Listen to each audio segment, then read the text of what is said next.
अस्सलाम वालेकुम, मैं हूं शाज़ेब खानज़ादा। IMF हुकूमत से मुसलसल टैक्स नेट बढ़ाने का मुतालबा कर रहा है। उन सेक्टर्स को टैक्स नेट में लाने का कह रहा है जो टैक्स नहीं देते, जिसमें रिटेलर्स और रियल एस्टेट सरफहरिस्त हैं। इसलिए हुकूमत ने अप्रैल में रिटेलर्स और ताजिरों को टैक्स नेट में लाने के लिए ताजिर दोस्त स्कीम मुतारिफ करवाई और ताजिरों को रज़ाकाराना तौर पर रजिस्टर होने के लिए 1 माह की मोहलत भी दी। और 1 माह की डेडलाइन ख़त्म होने के बाद अब तक सिर्फ 75 रिटेलर्स ने खुद को इस स्कीम में रजिस्टर किया है, जबकि यह स्कीम 5 शहरों में 32 लाख ताजिरों के लिए मुतारिफ करवाई गई थी।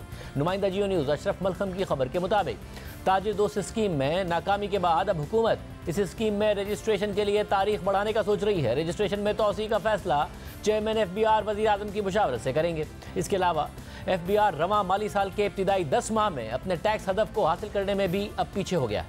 इब्तिदाई 9 माह में टारगेट पूरा करने के बाद अप्रैल के महीने में कम टैक्स इकट्ठा किया गया, जिसके बाद जुलाई से अप्रैल तक टारगेट से 34 अरब रुपए कम टैक्स इकट्ठा हुआ है। हुकूमत ने जुलाई से अप्रैल तक 7,414 अरब रुपए टैक्स वसूली का हदफ रखा था, लेकिन इस अरसे में FBR 7,380 अरब रुपए टैक्स इकट्ठा कर सका है। ये टैक्स वसूली गुज़िश्ता साल के मुकाबले में 31% ज़्यादा है, लेकिन हुकूमती टारगेट से कम है। टैक्स वसूली में कमी के पेश नज़र FBR ने नॉन फाइलर्स के खिलाफ एक्शन लेने का ऐलान कर दिया है और नॉन फाइलर्स की सिम्स ब्लॉक करने की हिदायत कर दी है। FBR के एलामिये के मुताबिक FBR ने 5,06,671 अफराद की मोबाइल सिम्स बंद करने के लिए इनकम टैक्स जनरल ऑर्डर जारी कर दिया है। FBR ने इन अफराद की निशानदेही कर ली है। ये वो तमाम अफराद हैं जो इनकम टैक्स रिटर्न्स फाइल करने के काबिल होने के बावजूद अपने टैक्स रिटर्न्स फाइल नहीं कर रहे हैं और FBR active tax payers list में शामिल नहीं है। FBR के एलामिये के मुताबिक इनकम टैक्स रिटर्न्स फाइल ना करने वालों के मोबाइल फ़ोन कनेक्शंस किसी भी वक्त बंद किए जा सकते हैं। टैक्स नादहिंदगान की सिम्स बंद करने के लिए PTA और टेलीकॉम कंपनियों को हिदायत जारी कर दी गई हैं और उन्हें अमल दरामद रिपोर्ट 15 मई तक जमा कराने का पाबंद किया गया है। एलामिये के मुताबिक FBR ने टैक्स नादहिंदगान के नाम भी शाया कर दिए हैं। उन अफराद के मोबाइल फ़ोन नंबर्स FBR और इसके इलाकाई दफातर के अहकामात पर बहाल होंगे। मोबाइल फ़ोन सिम्स बंद करने के लिए FBR के ऑर्डर की कॉपी टेलीकॉम कंपनियों और PTA को भिजवा दी गई है। FBR के मुतल्लिका हुकाम से कहा गया है कि इन अफराद के नाम वेबसाइट पर डाल दिए जाएँ, जबकि IMF की तरफ से पाकिस्तान को स्टैंड बाय अरेंजमेंट प्रोग्राम की 1.1 अरब डॉलर्स की आखिरी किस्त मौसूल हो गई है और एक बार फिर IMF ने अपने एलामिये में पाकिस्तान को अपनी आमदनी बढ़ाने और खर्चों में कमी करने पर जोर दिया है। इसके अलावा इस वक्त हुकूमत PIS समेत दीगर इदारों की निजकारी की बात कर रही है, मगर बिलावल भुट्टो जरदारी PIS समेत दीगर इदारों में पब्लिक प्राइवेट पार्टनरशिप की बात कर रहे हैं, निजकारी की मुखालफत कर रहे हैं। वफाकी हुकूमत से ये मुतालबा करते हैं कि अगर वो PIA के बारे में, निजकारी के बारे में सोच रहे हैं तो इससे बेहतर ये है कि वो पब्लिक प्राइवेट पार्टनरशिप करे, वो उनका कुछ शेयर ज़रूर बेचे और प्राइवेट सेक्टर के साथ मिल के इस इदारा का तरक्की का हम बंदोबस्त करें, जिसका फ़ायदा पाकिस्तान का होगा, पाकिस्तान की मईशत का होगा। हमारा स्टील मिल के बारे में ये राय है कि वफाकी हुकूमत सिंध हुकूमत के साथ बैठे और हम समझते हैं कि निजकारी से बेहतर ये है कि अगर वफाकी हुकूमत को स्टील मिल नहीं चाहिए तो सिंध हुकूमत खरीदेगी। हम इंशाअल्लाह ताला पब्लिक प्राइवेट पार्टनरशिप के थ्रू इनसे बेहतर चलाएंगे। इस सारी सूरत हाल पर बात करेंगे। हमारे साथ मौजूद हैं साबिक वज़ीर ख़ज़ाना मिफ्ता इस्माइल साहब, जिनके खिलाफ कल ही नैब ने अपना LNG केस वापस ले लिया है। न सिर्फ मिफ्ता इस्माइल बल्कि नैब ने साबिक वज़ीर आज़म शाहिद खान अब्बासी समेत दीगर मुल्ज़िमान के खिलाफ भी इस केस में रेफरेंस वापस ले लिया है। इस केस में मिफ्ता इस्माइल और शाहिद खान अब्बासी गिरफ्तार हुए। मिफ्ता इस्माइल ने 141 दिन तक कैद काटी। मिफ्ता इस्माइल के घर और फैक्ट्री पर छापे मारे गए, उनके घर वालों को हिरासा किया गया, भरपूर प्रोपेगेंडा मुहिम चलाई गई और कि कौम के अरबों रुपए लूटे गए हैं। हम उस वक्त भी इस प्रोग्राम में बार बार आपको बताते रहे कि ये केस मेरिट पर पूरा नहीं उतरता, गलत इल्ज़ाम लगाकर सियासी विक्टिमाइजेशन की जा रही है। जस्टिस रिटायर्ड जावेद इकबाल जैसे कॉम्प्रोमाइज इंसान हुकूमत और इस्टेब्लिशमेंट के हाथों में खेल रहे हैं और उस वक्त की हुकूमत हम पर तनकीद करती रही। हमारे प्रोग्राम को ऐसे केसेस बेनकाब करने पर पैमरा से नोटिस भिजवाए गए और अब नैब ने खुद ये रेफरेंस वापस ले लिया है और ख़ुद तहरीक इंसाफ के वो रहनुमा जो बढ़ चढ़ कर इन केसेस का दिफा करते थे वो भी कह रहे हैं कि जो फैसला हुआ है दुरुस्त हुआ है क्योंकि ये केस गलत था। मिफ्ता इस्माइल साहब भी हमारे साथ मौजूद हैं। मिफ्ता इस्माइल साहब बहुत शुक्रिया में ज्वाइन करने के लिए। आपके केस के हवाले से भी बात करेंगे। इकॉनमी, अब जो ताजिर दोस्त स्कीम थी वो भी नहीं चल पाई और अब एक्सटेंशन की बात हो रही है। ये कोई तरीका है कि ताजिरों को टैक्स नेट में लाया जाए या फिर जो नॉन फाइलर्स के लिए मोबाइल फ़ोन सिम्स बंद की जा रही हैं, क्या ये तरीका ठीक है? देखिए, किसी को भी नहीं पता कि बेस्ट तरीका क्या है, लेकिन कोई ना कोई तरीका तो निकालना पड़ेगा। हमने कोशिश की थी कि बिलों के साथ बिल ले लें, बिजली के, वरना बिल काट देंगे आपके दुकानों के। जब उस वक्त में था तो NTDC के सिस्टम में 22.5 लाख दुकानदार थे, 20,000 टैक्स देते थे, ये जाती थी, हमने वो किया। और कोई इतना सियासी प्रेशर नहीं होता, ये इंटरनल मुस्लिम लीग की पॉलिटिक्स थी जिसकी वजह से ये फैसला वापस लिया गया। और मैं अब भी समझता हूँ कि औरंगज़ेब साहब को किसी से नहीं मिलना चाहिए। आपने इनकम है, आपको टैक्स देना है। I will not meet anybody. मुझे पता है कि ये कौन कौन लोग आते हैं इनसे मिलने के लिए, किसी से नहीं मिलना चाहिए, ये टैक्स लगा देना चाहिए। ये जो वफूद जाते हैं, मुख्तलिफ जो तंजीमें हैं, किसी से ना मिले, जहाँ टैक्स है इनकम में टैक्स। आप 4,000 रुपये लेना शुरू कर दें, 4,500 रुपये फी दुकान। उसके बाद नेक्स्ट स्टेप में आप ये जाएँ कि देखो हर दुकान बराबर नहीं होती है। एक आदमी सोनार की दुकान लेके बैठा है, उसकी करोड़ों रुपए की सेल्स है, एक राशन की दुकान लेके बैठा है, उसकी कम है। 4,500 सब पे हो जाए, फिर आप सोनारों को बुलाएं, जो मैं कोशिश कर रहा था। उसके बाद आप कार डीलर्स को बुलाएं, आप फर्नीचर स्टोर्स को बुलाएं, ये जो महंगे महंगे डिज़ाइनर्स हमारी बहनें और भाई जो करते हैं काम, उनको बुलाएं। उनके ऊपर आप अलग अलग उनको टैक्स रिजीम में ले आएँ, फिक्स टैक्स में रखें। I don't want them to be harassed. Fix tax में रखें, बिजली के बिल से अलग कर लें, लेकिन उनकी बिजली नहीं होगी और उनका रजिस्ट्रेशन नहीं होगा, और एक रजिस्ट्रेशन का उधर एक सर्टिफिकेट लगना चाहिए, वो नहीं होगा। और कुछ दुकानें बंद करनी पड़ेंगी। अगर कुछ भाई हजरात, हमारे बहन भाई कुछ जेल में जाते हैं तो जाएँ, लेकिन ये कि मतलब I mean writ of the state has to be imposed here. Sir अभी हम जब एक बड़ी तफसीली ट्रांसमिशन कर रहे थे पाकिस्तान के लिए कर डालो, तो उसमें ये बात भी हुई कि अगर कोई स्ट्राइक करता है करने दें। जो फॉर्मल सेक्टर में आ गया, जिनके पास पॉइंट ऑफ सेल लगा हुआ है, लोग वहाँ से जाके बाय कर लेंगे और ये ऑटोमेटिकली खुद ही खुलना शुरू हो जाएंगे। शायद भाई 2 दिन भी स्ट्राइक नहीं चलेगी। ये सब झूठी बातें होती हैं। आपको याद है कि जब MQM अपने उरूज पे होती थी कराची में और स्ट्राइक करवाती थी और एक दिन पहले फायरिंग होती थी और सब कुछ आपको पता है, उस दिन भी शाम को 4 बजे दुकानें खुल जाती थी। दुकानदार अफोर्ड नहीं कर सकता दुकान बंद करना, उसको अपनी सेल्स करनी है। एक मार्केट में एक दुकान खुल जाएगी तो सारी दुकानें खुल जाएंगी। सो मैं आपको एश्योर कर रहा हूँ कि एक दिन की स्ट्राइक कोई नहीं करा सकता। ये कौन लोग हैं जो ये करवा सकते हैं? ये सिर्फ ये कि एक वज़ीर को चमचागिरी करके दूसरे वज़ीर को लेकर तीसरे वज़ीर के पास पहुँच जाने वाले लोग हैं। ये जॉबर्स हैं, इनसे आप मिले भी ना। मगर मिलना तो पड़ता था, डार साहब को भी मिलना पड़ता था, आपको भी मिलना पड़ता था, तो क्या कौन कहता था फिर मिलने को? लोग कहते थे मिलने के लिए ना, अब आप ना मिलें, मतलब बहुत मिल लिए। देखें मेरी बात सुन, बट जब आप ये कह रहे हैं ना मिले, देखें 50,000 रुपये जिस इंसान की तनख्वाह है इस मुल्क में, उसको महीने की उसको तनख्वाह टैक्स देना है। लाख रुपए के ऊपर आप 10% टैक्स ले रहे हैं। वो तनख्वाहदार जो लाख रुपए का टैक्स दे रहा है, वो क्या गरीब नहीं है? क्या उसके बच्चे नहीं हैं? क्या सिर्फ दुकानदारों के बच्चे हैं? कि मतलब कि जिद है कि आपने टैक्स नहीं देना है? आपके जो रोड है, जिस रोड पे गाड़ी चल के दुकान पे जाता है, वो रोड तो हुकूमत के पैसों से बना है ना। जो स्ट्रीट लाइट है जिसकी वजह से लोग सेफ्टी फील करते हैं और रात में चल के दुकान से जाके अंडा डबल रोटी खरीदते हैं, वो तो हुकूमत के पैसों से लगा है। तो जब हुकूमत के पैसों से लगी हुई इन चीज़ों की वजह से तुम्हारा कारोबार चल रहा है तो टैक्स दो। ये कौन सी मुहिब वतनी है कि जिसके अंदर आप बोलेंगे मैं टैक्स नहीं दूंगा लेकिन हाँ आपको आके मिठाई दे दूंगा?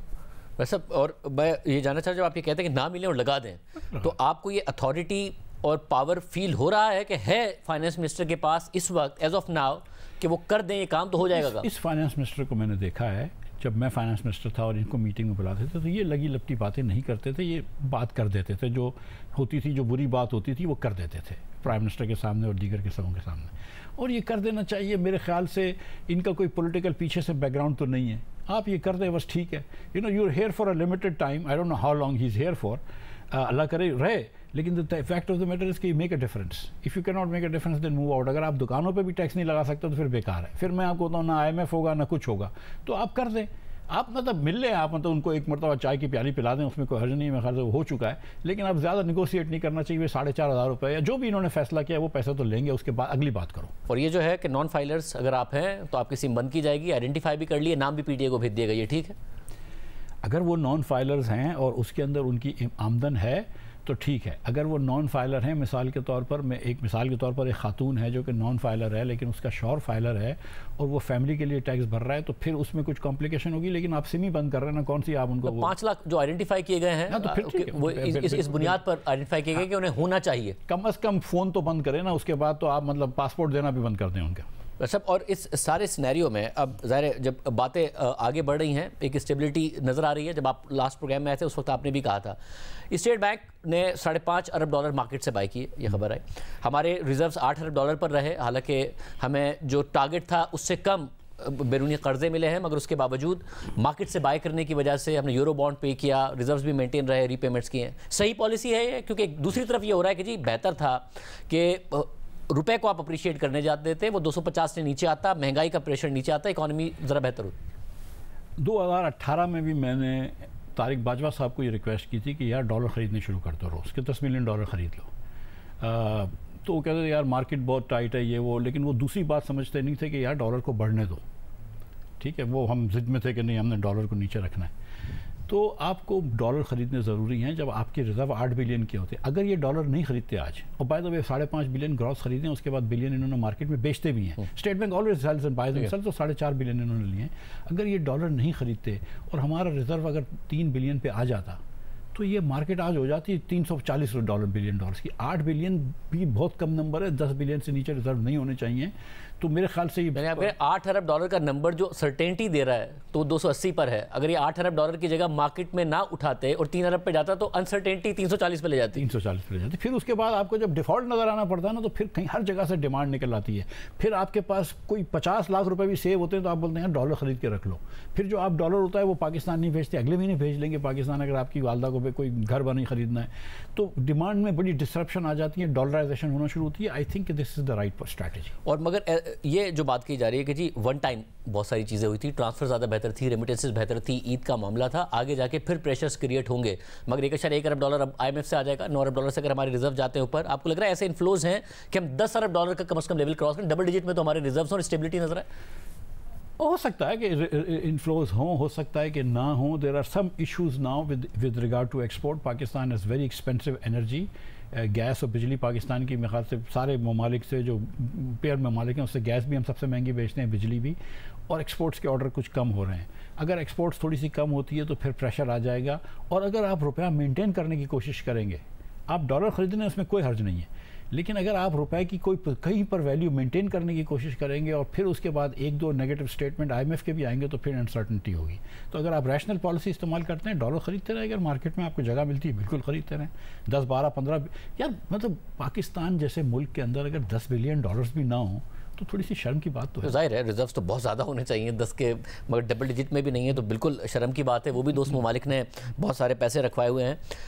8 बिलियन के रिजर्व के सामने 9.5 बिलियन दोस्त ममालिक ने एग्जैक्टली, तो नेगेटिव हो गए हम। और इस सारे माहौल में एक और चीज़ ये हुई कि स्टेट बैंक ने, हालांकि शरह जो महंगाई की शरह है वो नीचे आ रही है, मगर उसके बावजूद शरह सूद को 22% पर बरकरार रखा, जिस पर एक तनकीद ये हो रही है कि जी इसको नीचे लाना चाहिए था।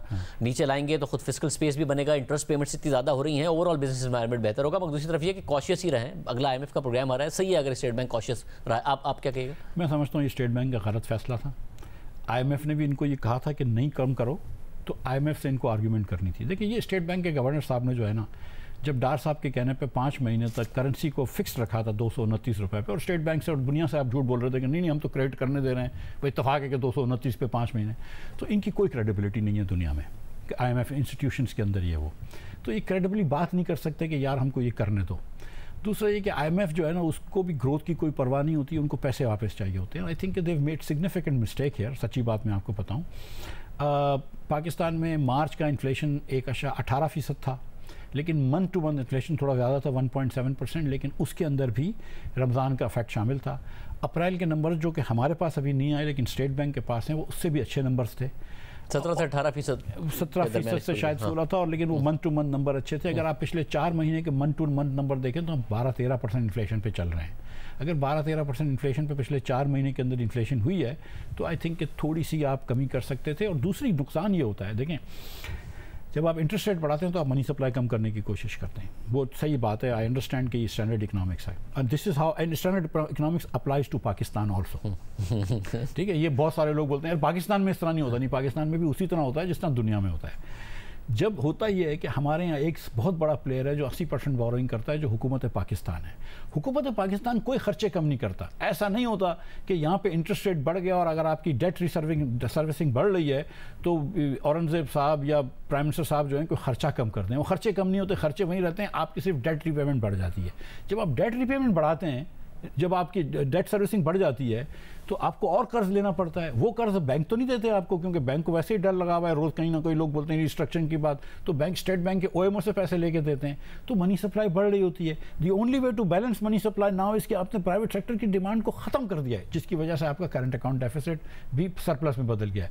मतलब आपने प्राइवेट सेक्टर को मार दिया है। लेकिन 9 करोड़ लोग खतरे गुर्बत के नीचे हैं और 1 करोड़ आदमी वर्ल्ड बैंक कहता है और जाएगा। तो आपको कहीं ना कहीं थोड़ी सी ग्रोथ की बात सोचनी है, जिस मुल्क के अंदर 2.5% से पॉपुलेशन बढ़ रही है। So I actually disagree with this decision. I think कि a cautious signalling in the market of 1% decrease would have been more appropriate response. जब कम होगा, प्राइवेट सेक्टर भी इनकरेज होगा, गवर्नमेंट की इंटरेस्ट पेमेंट्स कम होंगी, उनके पास भी फिस्कल स्पेस आएगा, ग्रोथ की आप बात कर रहे हैं, मगर फिर वो जो खतरा है कि जी ग्रोथ की तरफ जैसे ही थोड़ा सा भी हम बढ़ना शुरू करेंगे, करंट अकाउंट डेफिसिट के प्रेशर्स क्रिएट हो जाएंगे। तो अभी तो ये ना कि जब आप थोड़ा सा 1% कम करेंगे तो हुकूमत की डेट सर्विसिंग कम हो जाएगी। अगर हुकूमत ने 40,000 अरब रुपया लिया हुआ है तकरीबन वेरिएबल रेट पे, तो 1% वहाँ पे इसका हुकूमत की डेट सर्विसिंग कम हो जाती है, तो वो अच्छा हो जाएगा। 5% से कम हो जाएगा, 20% लेस से एवरेज डेट है तो 19 हो जाएगा। और 1% आप कम कर रहे हैं। देखो यहाँ पे कंपनियां बैंकरप्ट हो रही हैं, यहाँ पे बहुत सारे मसाइल हो रहे हैं। बहुत अरसे तक आपने 22% रखा हुआ है और 24% प्रैक्टिकली, तो थोड़ी सी एक आप फ़ज़ा के अंदर बेहतरी ला सकते थे। 1% पे कोई क़यामत आई है ये ना कम करने से, ना क़यामत आ जाती कम करने से। और मैं ये समझता हूँ कि जहाँ पे IMF हमारी इतनी और मसाइल मान जाता है, अगर आप ये कर लेते ना, अगर आपके पास क्रेडिबिलिटी होती ना। औरंगजेब साहब नए आए हैं, गवर्नर साहब की कोई क्रेडिबिलिटी नहीं है, अच्छे आदमी हैं, लेकिन मैं माजरत के साथ कहता हूँ कि इन्होंने जो पिछले फैसले हैं बहुत गलत फैसले हैं। लिहाजा पिछले साल जो जिसकी वजह से इन्फ्लेशन आया, लिहाजा ये नहीं कर मना सके IMF से, लेकिन यहाँ पे 1% आपको कम करना चाहिए। तो गवर्नर स्टेट बैंक अपना मौक़िफ़ इस हवाले से देना चाहें तो ये प्लेटफॉर्म हाजिर है। वैसे भी उनको प्रोग्राम में दावत देते रहें कि वो आएँ और इस हवाले से बात करें। मगर क्या IMF का आप कह रहे हैं कि ऐसा कोई मसला नहीं है कि अगर IMF के साथ हमने अगला प्रोग्राम अभी निगोशिएट करना है कि वो कहता है कि जी आपने शरह सूद क्यों कम कर दी, ऐसा कोई इशू नहीं होता IMF के साथ? नहीं, बिल्कुल इशू हो सकता था, लेकिन आप IMF से बात करें ना। IMF को आप ये समझाएं कि यार ये चीज़ जो है वो करनी है। IMF को भी समझाना इतना आसान नहीं होता है, और कोई IMF जो है वो सहीफ़ा नहीं है ना, उनको ही सिर्फ इकोनॉमिक्स आती है, बाकी लोगों को भी आती है। लेकिन आप उनसे आर्ग्यूमेंट कर सकते थे, और हो सकता है की भी हो, लेकिन जब क्रेडिबिलिटी आपकी खुद की होती है तो आप आर्ग्यूमेंट ज़्यादा बेहतर कर सकते हैं। इनकी आर्गूमेंट जो थी मेरे ख्याल से ये सही नहीं थी, वीक थी। IMF को ये भी डर है कि एक प्रेशर IMF ने ये भी इनके ऊपर रखा हुआ है कि बिजली गैस के अंदर सर्कुलर डेट आप कम करें, और शायद इनको ये भी डर है कि इसकी वजह से शायद कीमतें और बढ़ें, तो वो भी डर है। लेकिन आई स्टिल थिंक कि 1% नॉट की क़यामत आ गई ना करने से, लेकिन कर लेते तो बेहतर था। वैसे साथ में अब लाउड साहब कह रहे हैं PI प्राइवेटाइज करने की बजाय पब्लिक प्राइवेट पार्टनरशिप की तरफ जाएं। एक तो बड़ी मुश्किल से प्राइवेटाइज हो रही है, मगर ये बात आप मानते हैं कि ज़्यादा बेहतर होगा कि पब्लिक प्राइवेट पार्टनरशिप की तरफ जाएं? बिल्कुल नहीं। पब्लिक प्राइवेट पार्टनरशिप क्या होती है? पाकिस्तान के अंदर ये होता है कि public cost and private benefit, ठीक है, सच्ची बात मैं आपको बता रहा हूँ, पाकिस्तान में यही होता है। आपने अगर PIA को प्राइवेटाइज करना है, थोड़े से शेयर हुकूमत में रहने दें। 90 अरब रुपए का तो आप नुकसान कर रहे हैं, तो आप PIA को बेच दें, और हुकूमत चाहे तो थोड़े से शेयर रख ले। स्टील मिल आप बेच दें, हुकूमत चाहे तो थोड़े से शेयर रख ले। तो पब्लिक प्राइवेट मतलब लेस्को जो है वो बेच दें। Pakistan right now is selling the most expensive electricity to industrial consumers amongst most peer countries, including some countries in Africa, including all countries in South Asia। Her south Asia के मुल्क से हमारी बिजली महंगी है सनत को। मलेशिया, इन सब दूसरे ममालिक हैं, इनसे भी महंगी है, वियतनाम, कंबोडिया से, और अफ्रीका के कुछ मुल्कों से महंगी है। पाकिस्तान की जो इंडिजिनस गैस है वो भी हम इन तमाम ममालिक से महंगी बेचते हैं। LNG जो है वो भी हम, थाईलैंड मिसाल के तौर पे वो भी पूरी LNG इंपोर्ट करता है, हम $14 की बेचते हैं, $14.5 की, ये $12 की बेचते हैं। एक साउथ अफ्रीका मुझे मिला जो हमसे महंगी LNG बेचता है $17 की। तो पाकिस्तान बहुत ज़्यादा उधर हमने महंगाई कर रखी है। अगर आप उधर निचकारी नहीं करेंगे तो आप किस तरह बेनिफिट लाएंगे? हमने PTI, peoples party, Muslim league, hybrids, temporary care taker, long term care taker, short term care taker, सारी हुकूमत देख ली ना, हमने बेहतरी नहीं देखी ना, निचकारी करके देख लो। अब आप, मुझे लगा आप रीइमेजिन करने की तरफ जा रहे थे जब आप सबकी बात कर रहे थे।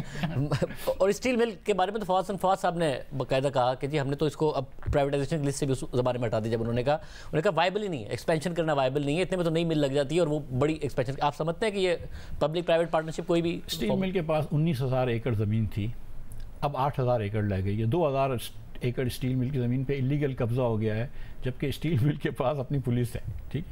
2-4 हज़ार एकड़ पे उन्होंने हाउसिंग कॉलोनी बना दी है अपने उसकी एम्प्लॉयज़ की, और कुछ 5,000 की स्टील मिल है और कुछ 2-4-6 हज़ार एकड़ और ज़मीन रह गई है। ज़मीन is the only asset left. Otherwise ये जो 1960-70 की दहाई का रशियन स्टील मिल है, उससे सस्ती आज चाइनीज़ मिलें लगती हैं जो कि उनसे बहुत ज़्यादा एफिशिएंट हैं। तो ये बेसिकली जो है ना, ये शेरशाह में बिकेगी लोहे के भाव पे। लेकिन अगर मैं ये कहूँगा तो अब ये पीटीआई वाले हमारे दोस्त बोलेंगे मिफ्ता इस्माइल शेरशाह में बेचने की बात कर रहा है। जैसे मैं कहता था कि पीआईए कोई फ्री में भी नहीं लेगा, तो मेरे ऊपर रोज़ वो बात करते थे, बेच के दिखा दो फ्री के अंदर पीआईए को। जब तक आप डेट ख़त्म नहीं करेंगे तो नहीं बेच सकेंगे। समझ लोगों को होती नहीं है, तनकीद का शौक होता है। तो स्टील मिल की कोई वायबिलिटी नहीं है। You can just sell the land और यू कैन आस्क समबडी के यार तुम आके चला लो। There it's a public private partnership. But एक मरतबा सिंध हुकूमत को बेचने की ट्राई कर चुके हैं। सिंध हुकूमत पहले मना कर चुकी है $1 में बेचने के। तो अब मतलब ये फिर से ये ना करना चाहिए, स्टील मिल से जान छुड़वा लेनी चाहिए। अच्छा, और आखिरी सवाल, ज़ाहिर है आप के खिलाफ जो रेफरेंस था वो वापस ले लिया गया। एक मुश्किल वक्त से गुजरे आप, शाहिद खान अब्बासी साहब, दीगर जो लोग थे, उन्होंने बहुत बुरा प्रोपेगेंडा फेस किया, घरों पे छापे। आज वो केस ख़त्म हो गया है। आपने केस भुगता क्योंकि आप नून लीग में थे, मगर आज आप नून लीग में नहीं हैं। जो उस ज़माने में इस केस को बुनियाद बनाकर आप लोगों को करप्ट कहते थे, आज वो कह रहे हैं कि हाँ जी ये ज़्यादती हो गई थी, बिल्कुल ये केस ख़त्म होना चाहिए था। जो तहरीक इंसाफ के मुताबिक रहनुमा जो इस हवाले से बात कर रहे हैं, वो अभी नहीं कह रहे जिस तरह कहना चाहिए उनको, वो नहीं कह रही है। मगर वो ज़रा कंडीशन लगा रहे हैं कि हमारे साथ ज़्यादा बुरा हो रहा है, उस पर आपको बोलना चाहिए। तो ये कैसा फील हो रहा है? देखिए, आई फील एक्सोनरेटेड, लेकिन आई ऑलवेज न्यू कि ये केस तो जाली है। और मैं यकीनन मैं आपको बता देता हूँ कि जिस दिन मुझे पकड़ा था, दूसरे दिन मेरा दोस्त गया था हुसैन अकबर साहब से मिलने, जो डिप्टी चेयरमैन थे। उन्होंने कहा मिफ्ता के खिलाफ हमें कुछ भी नहीं है, उसको बोलो या नवाज शरीफ के खिलाफ या शाहिद अब्बासी के खिलाफ बयान दे दे। मेरे को तो मुझे तो पता भी नहीं कि मियाँ साहब का क्या इन्वॉल्वमेंट था इस टर्मिनल से। वो चाहते थे कि टर्मिनल लगे, लेकिन बेचारे को तो कभी पूछा भी नहीं होगा कि कितने पैसों का लग रहा है या क्या लग रहा है। Seriously, Shahid Abbasi obviously was intimately involved in this. Abbasi साहब खुद भी ये कहते हैं कि मियाँ साहब ने कुछ नहीं, मियाँ साहब का कोई ताल्लुक नहीं। मतलब मैं क्या, हम झूठ बोल के मियाँ साहब को इम्प्लीकेट करें या मैं झूठ बोल के शाहिद भाई को? शाहिद भाई का बड़ापन ये था कि उन्होंने मुझे जेल से लेटर लिखे 2 मरतबा, मुझसे 8-10 दिन पहले पकड़े गए थे कि मिफ्ता तू मेरे खिलाफ बयान दे और अपने आप को बचा ले। उनका बेटा मेरे पास आया, कराची भी आया, इस्लामाबाद भी मुझसे मिलने आया। मैं कहा मुझसे ये नहीं हो सकता। और शाहिद भाई आपको पता है कि ECL पे डाले गए थे ना जब, तो वो लंदन में थे, वो वापस आए पाकिस्तान में। हालांकि लोग जिसको भागना होता है वो नहीं आता। मैं जिस दिन रात को मुझे नो फ्लाई लिस्ट पे डाला, उस दिन रात को मुझे फ़ोन आया था कि 11:30 बजे तुमको, मुझे फ़ोन आया था कि मैं सुबह जाने वाला था लंदन, कि तुम रात की 2:30 बजे की फ़्लाइट से कराची से तुमको कतर एयरवेज से निकाल देते हैं। मैं कहा मुल्क छोड़ कर नहीं जाऊँगा, अगर केस है तो यहीं पर लड़ूंगा।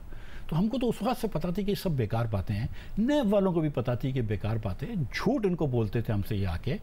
और मतलब आपने एक कंप्रोमाइज़ चेयरमैन लगाया हुआ है। मतलब आपने ये इमरान खान साहब तकारीर में कहते थे कि मैं शाहिद अब्बासी को जेल में डाल दिया, मैं इसको जेल में डाल दूंगा। तो अगर आपने सियासत की बुनियाद ये बनाई है, और एक मीटिंग जिसका मुझे पता है कि निजी मीटिंग हुई है, जिसमें फवाद चौधरी साहब भी शामिल थे, खालिद जावेद साहब भी शामिल थे, मेरे ख्याल से असद उमर साहब भी शामिल थे, जिस पे इमरान खान को कहा गया है कि देखो 3 लोगों के ऊपर केस बनाने से नैब की वैल्यू ख़राब हो गई है। मिफ्ता इस्माइल, मैं ये नहीं कह रहा हूँ कि बाकी केस जाली थे या नहीं थे, लेकिन ये 3 केस के बारे में इनसे कहा गया, मिफ्ता इस्माइल, एहसन इकबाल और शाहिद अब्बासी के ऊपर केस नहीं होना चाहिए।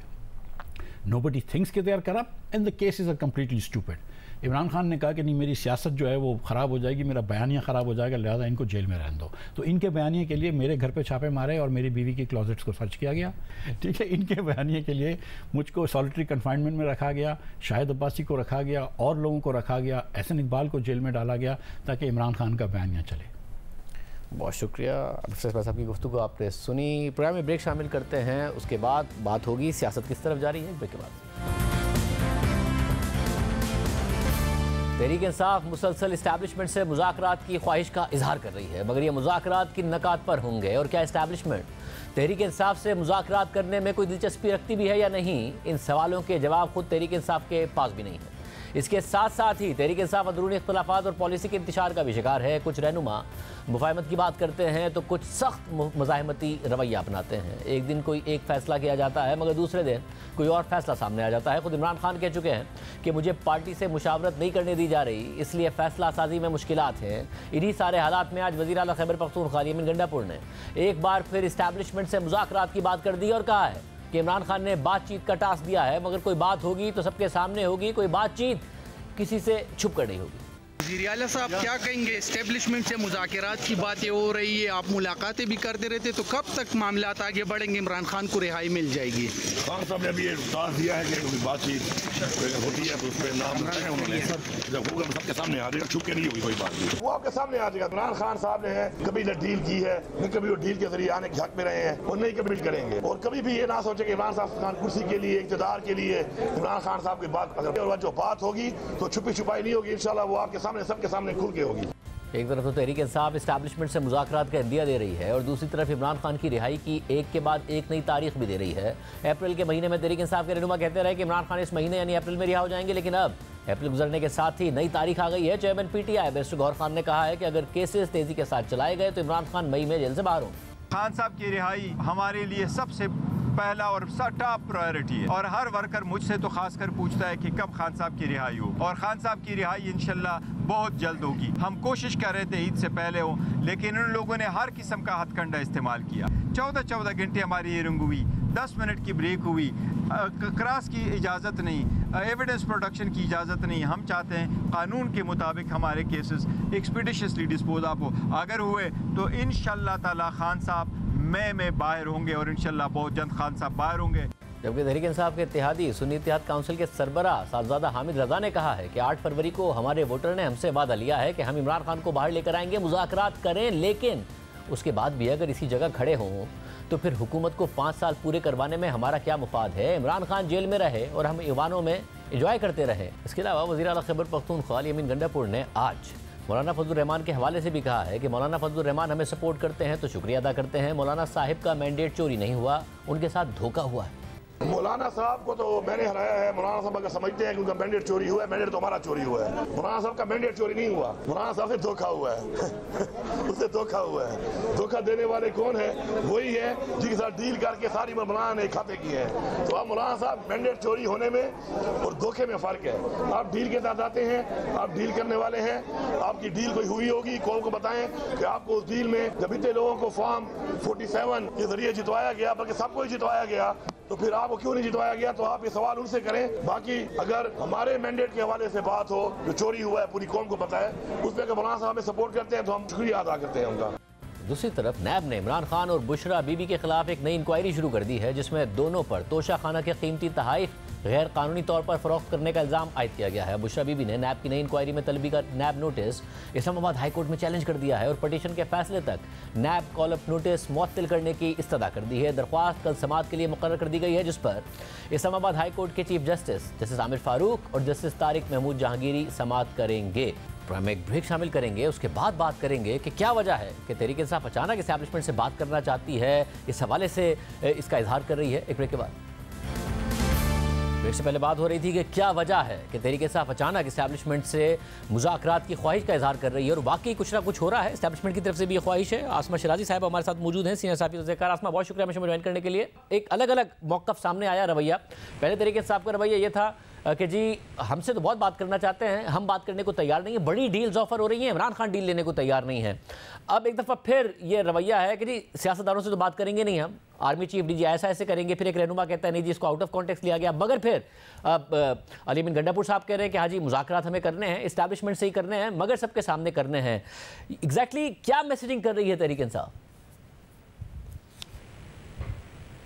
देखिए, इस वक्त जो तहरीक इंसाफ की सिचुएशन है उसको आप यूँ देख लीजिए कि ख्वाहिश है और ख्वाहिश बढ़ती चली जा रही है। वो NRO भी चाहते हैं, वो कह भी नहीं रहे कि NRO है, लेकिन उसके साथ साथ वन साइडेड जो चीज़ें हैं, मसलन उनकी ख्वाहिश ये है कि बातचीत हो और वो सिर्फ इस्टेब्लिशमेंट के साथ हो। हुकूमत उनको ऑफ़र कर रही है, वो हुकूमत की बात नहीं सुन रहे और इस्टेब्लिशमेंट उनकी बात सुन नहीं रही। एक 1.25 साल से कमेटी बन गई है जो कि रऊफ़ हसन साहब कहते हैं, अली अमीन गंडापुर साहब कहते हैं हम इस्टेब्लिशमेंट से बात करेंगे, इसी तरह से बैरिस्टर गौहर साहब कहते हैं कि हम सियासतदानों से बात नहीं करेंगे, सिर्फ वहाँ पे जो ताकत का मरकज़ है उनसे बात बात करेंगे। तो मेरा ख्याल है ये अभी तक एक ख्वाहिश है, एक प्रेशर या दबाव बढ़ाने का तरीका है जो कि पाकिस्तान तहरीक इंसाफ की तरफ से नज़र आ रहा है। मेरा ख्याल है पिछले हफ्ते आप ही से बात हुई थी, आप ही के प्रोग्राम में, कि इस्टेब्लिशमेंट की तरफ से ताहाल किसी किस्म की कोई जो खबर है वो नहीं है कि वो उनसे बात करें। मसलन जनरल नईम लोधी साहब की अगर आप तजावीज़ को देखें जो उन्होंने अंसार अब्बासी साहब से बात की है,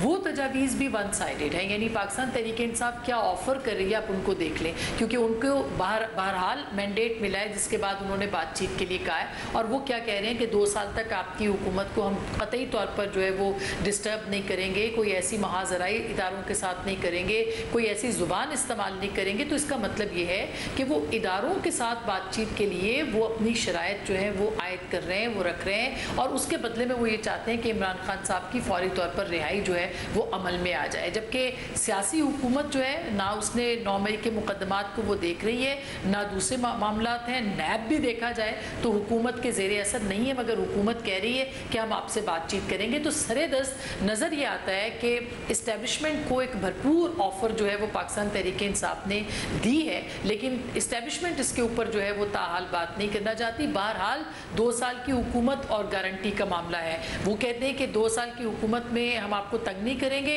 यहाँ ये सवाल है कि गारंटी कौन देगा कि इमरान खान साहब जो हैं वो जो कह रहे हैं उसके ऊपर अमल दरामद करेंगे या नहीं करेंगे। तो मेरा ख्याल एक मिसट्रस्ट है, एक ट्रस्ट डेफिसिट है जो कि इस्टेब्लिशमेंट और पाकिस्तान तहरीक इंसाफ के बीच में है, और कोशिश की जा रही है कुछ गैर सियासी किरदार जो है मुतहरिक हैं कि वो किसी तरीके से इस ब्रिज को और इस गैप को और इस ट्रस्ट डेफिसिट को कम किया जाए। असमा, मगर क्या इस पे ये सूरत निकल सकती है कि इमरान खान साहब के खिलाफ जो 3 फैसले आए, वो तो ज़ाहिर है सवाल उठा बार बार कि वो तो फेयर ट्रायल हुआ ही नहीं है उनका, 1 हफ्ते में 3 फैसले देने थे, जिस जीनियस का भी आइडिया था उसने कानून की धज्जियाँ उड़वाई।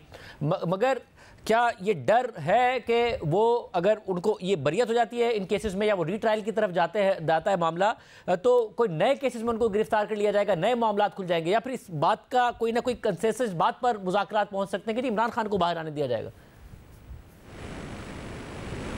देखिए, अगर देखा जाए तो ये जो 2 दिन से तजावीज़ की बात हो रही है उसके जवाब में आज नैब ने 2 नए मुकदमात उन पे उनकी अहलिया पे बनाए हैं।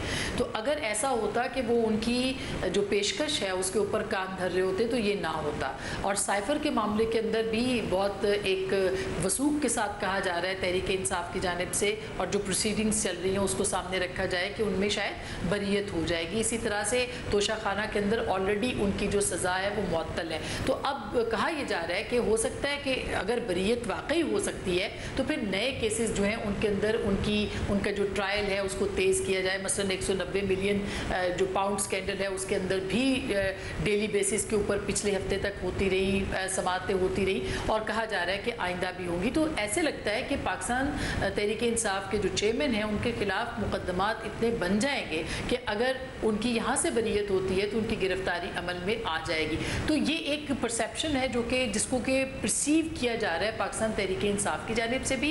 और आज जो नैब के 2 नए मुकदमात बने हैं वो भी इस बात की इजहार है कि हम और भी मुकदमात बना सकते हैं। इसका मतलब ये कि इस्टेब्लिशमेंट आपके साथ बातचीत नहीं करे। तो ये मैसेजिंग है जो कि हो रही है दोनों तरफ से। यही वजह है कि आप देखते हैं कि कभी अली अमीन गंडापुर साहब चढ़ाई की बात करते हैं, कभी वो अडयाला जेल के सामने आके उनको रिहा करवाने की बात करते हैं, और कभी वो कहते हैं कि इस्टेब्लिशमेंट के साथ बातचीत करने के लिए तैयार है। ये अलबत्ता बहुत अहम है कि इमरान खान साहब ने जो 3 लोगों के साथ बातचीत की इजाज़त दी है उसमें अली अमीन गंडापुर है, उसमें उमर अयूब है और शिबली फराज हैं, और तीनों के बारे में ये कहा जा रहा है कि वो इस वक्त इस्टेब्लिशमेंट के करीब तस्वुर कर रहे हैं या उनका राब्ता बहरहाल किसी न किसी सूरत मौजूद है। और अगर तीनों का नहीं भी है तो एक वर्किंग रिलेशनशिप अली अमीन गंडापुर साहब जो हैं उनका मौजूद है, जिनकी हाल ही में मीटिंग भी हुई थी, आपको याद होगा, जो उनकी कोर कमांडर हाउस पेशावर में हुई थी। तो ये एक एलिमेंट के तौर पे इसको लिया जा रहा है, और इस बात से भी कोई दो इनकारी नहीं है कि आने वाले दिनों में हो सकता है कि कम्युनिकेशन जो है वो बढ़ जाए या किसी तरीके से वो सामने आ जाए। बहुत शुक्रिया, आपने अपना नज़रिया दे रही थी। आज के प्रोग्राम में तैयार दीजिए। अल्लाह हाफ़िज़।